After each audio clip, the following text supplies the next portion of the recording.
Yes, Nibiru, Catastrophe is something still being talked about out there.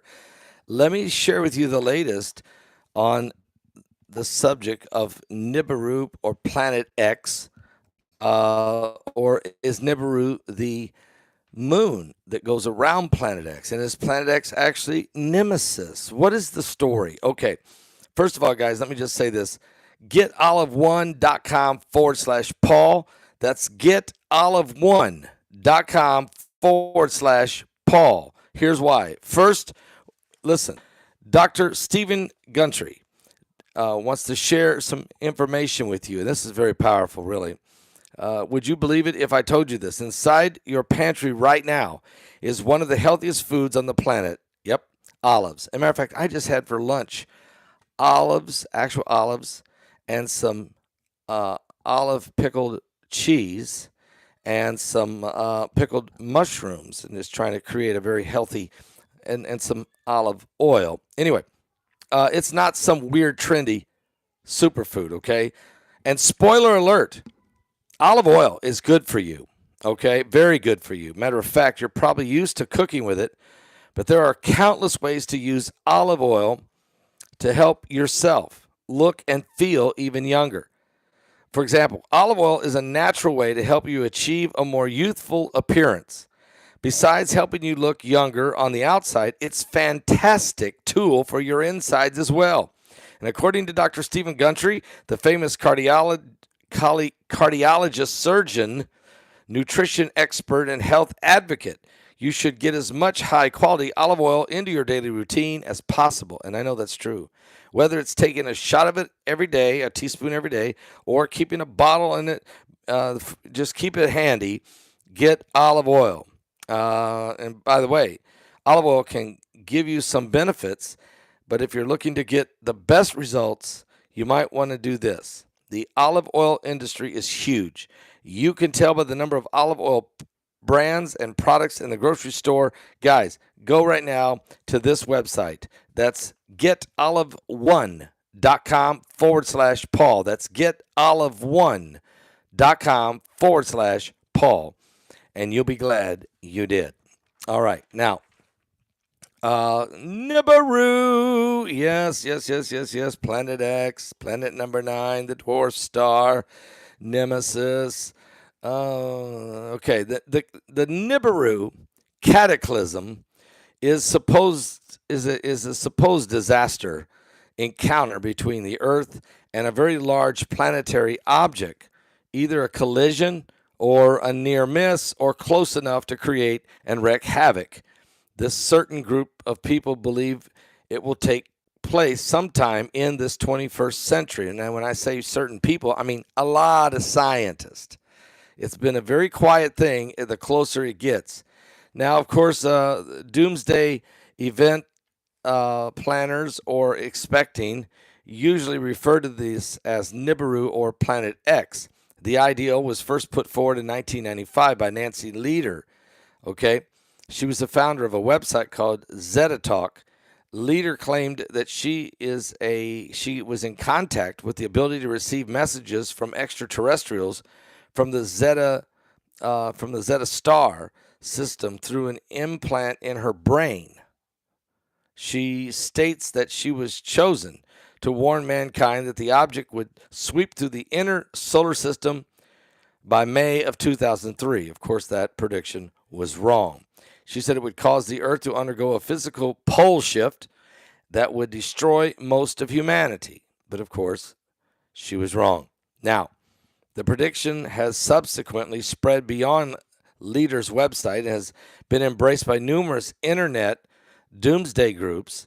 In the late 2000s, it became closely associated with the 2012 phenomenon of the Mayan calendar. Since 2012, the Nibiru cataclysm has frequently reappeared in popular media, but usually linked to news-making astronomical objects such as Comet Ison, which I covered that, and Comet Ellen, and Planet Number 9, which has been in the news even with NASA. And although the name Nibiru is derived from the works of the ancient astronaut, a writer named Zecharia Sitchin, and his interpretations of Babylon and the Sumerian texts mythology, he denied any connection between his work and various claims of the coming apocalypse, a prediction by self-described Christian numerologist David Mead. Now, I've interviewed David Mead twice, okay, and now he is residing in a reclusive island somewhere in the ocean. But anyway, Mead, this Christian numerologist David Mead, said that Nibiru cataclysm would occur by the 23rd of September 2017. And he received extensive media coverage. He even wrote a book about it. I interviewed him about it.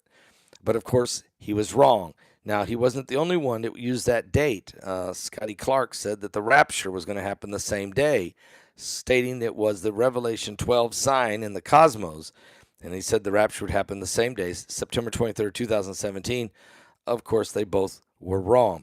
The idea that a planet-sized object will collide or closely pass by Earth in the near future is not supported by some scientific evidence, but it has been rejected by astronomers and planetary scientists as pseudoscience and an internet hoax by some. But others, such as NASA, said that they discovered Planet X in 1985 and did a 7-year study with a team, a Nibiru team, which was disbanded in 1992. But we have never gotten the official results of that. Meanwhile, former NASA scientists and Caltech scientists continue to look for the elusive Planet X from an observatory in Hawaii. Mike Brown and his friend Sebastian. Now, the astronomers have hypothesized many planets beyond Neptune, and though many have been disproved, there are some that remain viable candidates, such as what we'd call the planet number 9. All the current candidates are in orbits that keep them well beyond Neptune throughout their orbit, but they do come closer to the sun.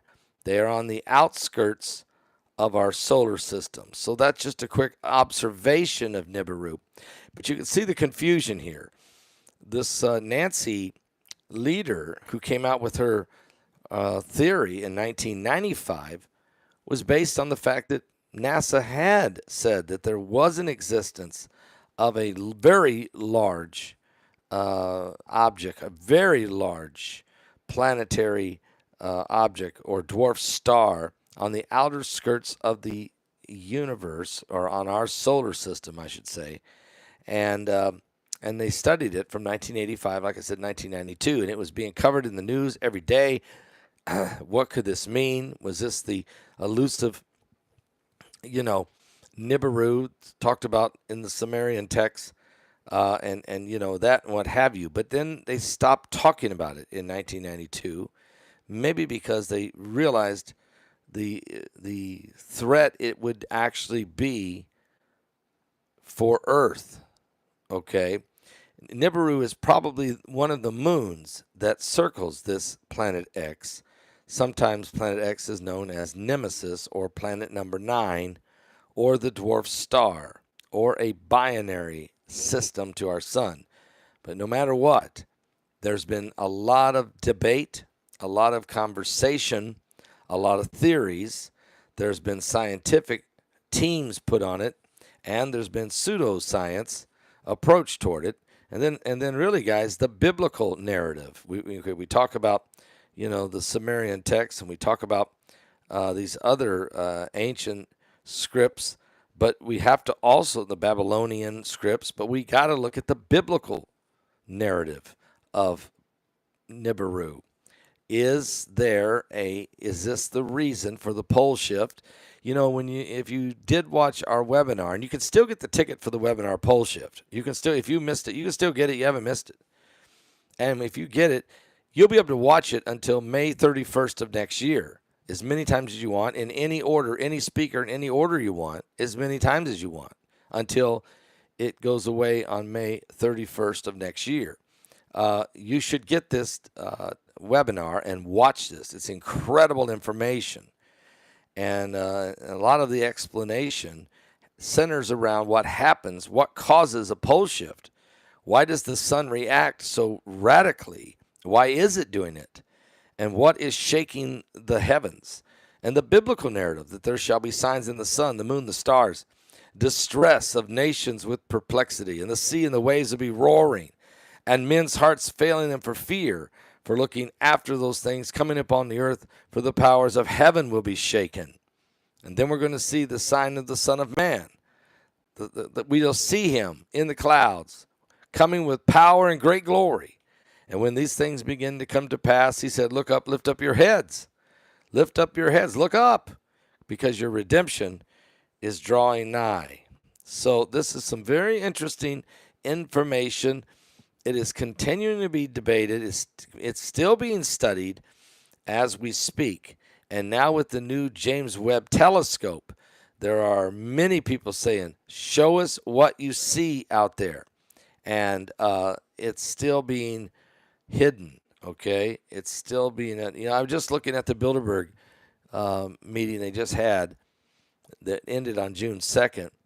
And I was looking at all the people who were there. Like Stacey Abrams was there, and David Petraeus was there, and Peter Thiel, who helped with Elon Musk. They created PayPal, and there was Microsoft CEOs there, and there was foreign ministers, and there were prime ministers from nations all over Europe and the United States. Some big media people were there, and government personalities and individuals from leading researching labs and universities.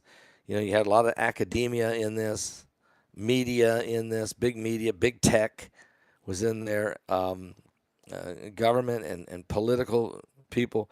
So pretty lengthy names, and I looked through it, a lot of people.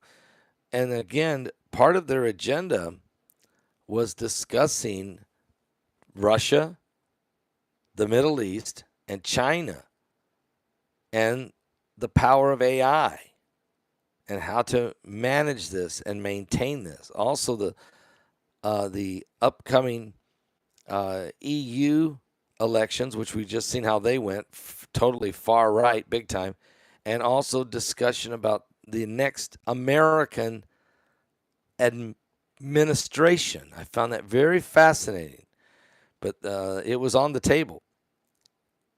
Discussion about the next American administration. I think the world knows. We heard this from the World Economic Forum, Klaus Schwab and his people, anticipating a Trump administration.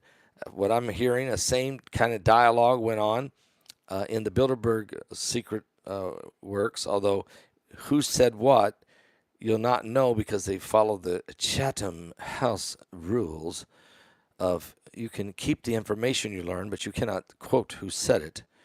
But anyway, it's very interesting. So you see all this stuff going on. The underground cities are still being built, protecting the global elitist for the coming apocalypse. They make no bones about that now. I mean, it's just common knowledge. And too many people involved in the building of these things. And there's still too much food and water and medical supplies and hospital equipment for surgeries and all kinds of things that are still being shipped down into these underground cities for preparation for something that's coming. And so could it be Nibiru? Or could it be Jesus Christ is coming? Maybe a little bit of both. Certainly if Christ comes, that's going to shake up the world. There's no doubt about that. You can read that in the Bible. Matter of fact, we do talk about Planet X. We talk about Apophis. We talk about the pole shifts and different types of catastrophic events coming. We tie it to biblical prophecy in our book, Revelation 9:11. If you haven't got a copy, you should. If you haven't, what you should do is get 5 copies. Go ahead and order 5 copies today, 1 for yourself, and give the other 4 away. Give the other 4 away to people that need to know what's going on in the book of Revelation and how it relates to today's current events. It's critical. It intersects right now. And so go to Amazon.com. Go to Amazon.com. Guys, we are still receiving the Passover offerings. Matter of fact, Passover starts tomorrow. And actually, it starts this evening, technically, in Jerusalem. But we'll celebrate, of course, Passover for 3 days. So, guys, Tuesday, Wednesday, and all day Thursday, we're going to be celebrating. I keep saying Passover, but it's Pentecost. Please forgive me. It's Pentecost. Pentecost. It is Pentecost. 50 days from the time Christ rose from the dead, and the giving and the receiving of the Torah. It is a powerful, beautiful day. And during this feast, you give your beautiful offering. Don't come empty-handed. Bring something and give it unto the Lord graciously. And go ahead and add the 7 things that you want us to pray about as you do that. You can give your Pentecost offerings today. Go to our website at paulbegleyprophecy.com. You can give there, and you can leave a note of your prayer request, or you can pick up the phone and call 765-414-2230 at the main headline and headquarters, and you can leave your offering with your prayer request there. Or you can send by check or money order in the mail, and there's my address there, and that's Paul Begley Prophecy, 1048-B, Box 33, Box, not P.O. Box, but just Box 33, Sagamore Parkway West. That's Sagamore Parkway West, and then again, West Lafayette, Indiana, 47906. That's West Lafayette, Indiana, 47906. Okay, and we're going to be having special, powerful Pentecost prayer on Thursday night with Mike from around the world, as we'll be closing out the day of Pentecost had fully come. We're expecting the power of God's love and the power of God's grace and the power and the fire of his might to be alive in your life and in your family. I'll be back with more current world events and how they relate to biblical prophecy. We're living in the last days. Nibiru.